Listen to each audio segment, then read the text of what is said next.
Halo, selamat datang di video penjelasan model pembelajaran Problem-Based Learning atau biasa disebut PBL.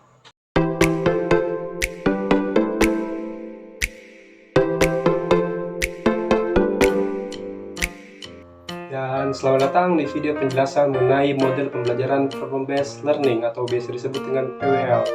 Sebelum kita memasuki ke proses dan penerapannya, terlebih dahulu mari kita pahami apa itu PBL. Nah, secara umum itu Problem-Based Learning adalah pendekatan pembelajaran di mana peserta didik mempelajari suatu subjek melalui pemecahan masalah yang ada di dunia nyata maupun lingkungan sekitar. Dalam pendekatan ini, menempatkan peserta didik sebagai pusat dalam proses pembelajaran dan mendorong mereka untuk berpikir kritis, bekerja sama, dan menerapkan pengetahuan yang telah dipelajari untuk menemukan suatu solusi dari permasalahan tersebut. Dan menurut para ahli, Burroughs dan Timebridge pada tahun 1990 mendefinisikan PBL sebagai salah satu pendekatan pendidikan yang menggunakan masalah klinis sebagai konteks untuk peserta didik belajar tentang pemecahan masalah dan keterampilan berpikir kritis. Sementara itu, menurut Sheffry dan Davy pada tahun 1995, mereka menyatakan bahwa PBL adalah pendekatan belajar konstruktivis di mana peserta didik membangun pengetahuan mereka sendiri melalui pengalaman pemecahan masalah di dunia nyata, di mana pada model pembelajaran ini memiliki beberapa tahap di dalamnya, di mana setiap tahap tersebut mereka akan dibimbing untuk meningkatkan pemikiran mereka berdasarkan masalah yang akan diberikan nantinya, di mana tahap-tahap tersebut diantara lain adalah yang pertama, menyajikan masalah atau orientasi masalah. Yang kedua, mendefinisikan masalah dan memunculkan ide berdasarkan pengetahuan sebelumnya yang telah mereka miliki. Yang ketiga, melakukan pengembangan dan melakukan studi mandiri. Yang keempat, membagikan informasi dan mengajar sama teman serta bekerja sama dalam mencari solusi. Dan yang kelima, memaparkan solusi mereka dan mereview apa yang telah mereka pelajari setelah melakukan evaluasi. Lalu yang keenam, setelah melakukan evaluasi, mereka akan melakukan refleksi. Dan selanjutnya saya akan menjelaskan apakah itu PBL, bagaimana prosesnya, dan bagaimana kita bisa menerapkan pendekatan ini dalam pembelajaran kimia. Mari kita mulai video penjelasannya. Oke, pada sintak yang pertama yaitu tentang orientasi masalah. Sama seperti discovery learning, di mana ada stimulus dan di query ada mengamati fenomena. Hanya orientasi masalah di sini lebih ke arah sebuah kasus, di mana sebuah kasus atau permasalahan yang memang dituntut untuk dipecahkan masalahnya dalam satu ide atau karya yang solutif. Orientasi masalah ini, jika kita diperhatikan mirip dengan satu, yakni mengamati dalam langkah pendekatan saintifik. Misalnya, sajikan masalah berikut. Ketika seorang ilmuwan muda sedang bekerja di laboratorium untuk mengembangkan sebuah obat baru, namun dia menghadapi masalah karena beberapa senyawa obat yang dihasilkan tidak larut dengan baik dalam air, yang dimana dapat mempengaruhi efikasi obat tersebut. Dan tugas siswa adalah untuk memecahkan masalah ini dengan memahami konsep larutan dan hasil kali larutan atau KSP. Lalu pada sintak yang kedua adalah mengorganisasi kegiatan, di mana di sini peran guru adalah memberikan instruksi agar siswanya berkolaborasi dalam menyusun strategi pemecahan masalah.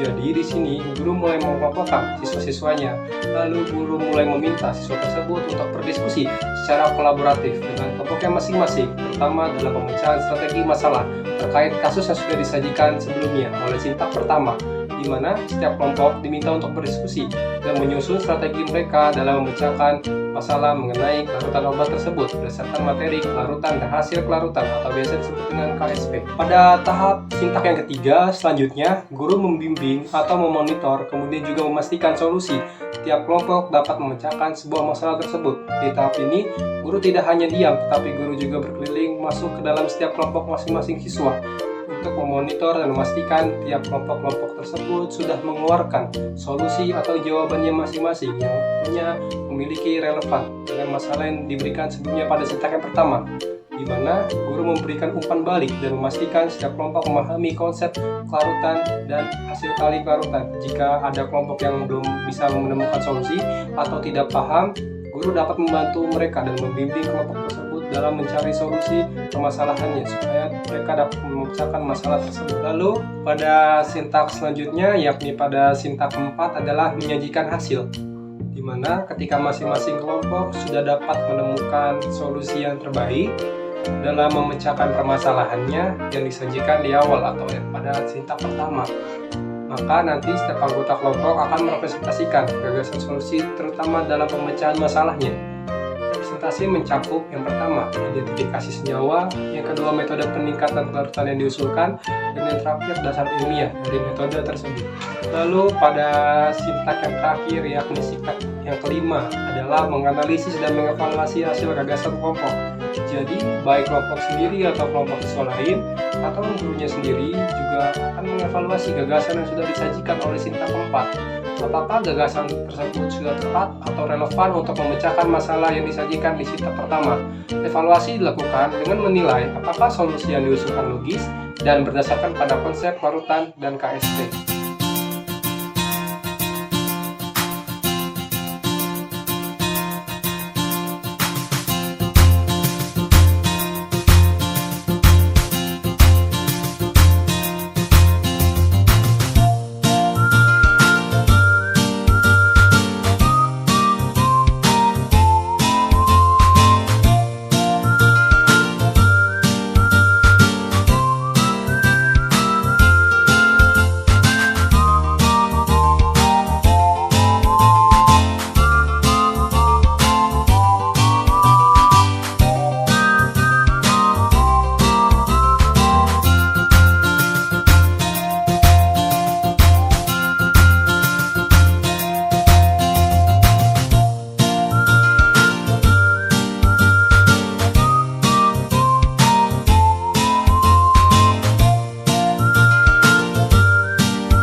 Nah, itulah penjelasan mengenai model pembelajaran Problem-Based Learning atau PBL dan bagaimana ketika kita menerapkan dalam pembelajaran kimia mengenai larutan dan hasil kali kelarutan atau KSP.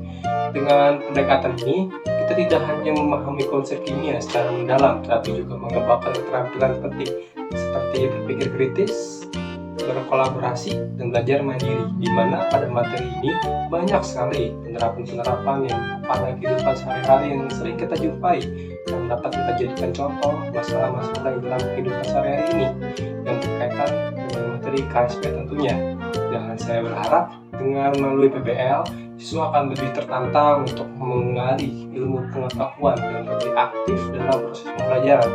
Metode ini dapat memungkinkan siswa untuk berperan lebih besar dalam pembelajaran, bukan sekedar hanya menerima sebuah informasi atau pembelajaran, tetapi sebagai pencari solusi yang kreatif dan juga inovatif, serta dapat mendorong siswa untuk bekerja sama dalam sebuah tim, saling berbagi pengetahuan dan belajar untuk menghargai berbagai pandangan dan ide dari masing-masing siswa.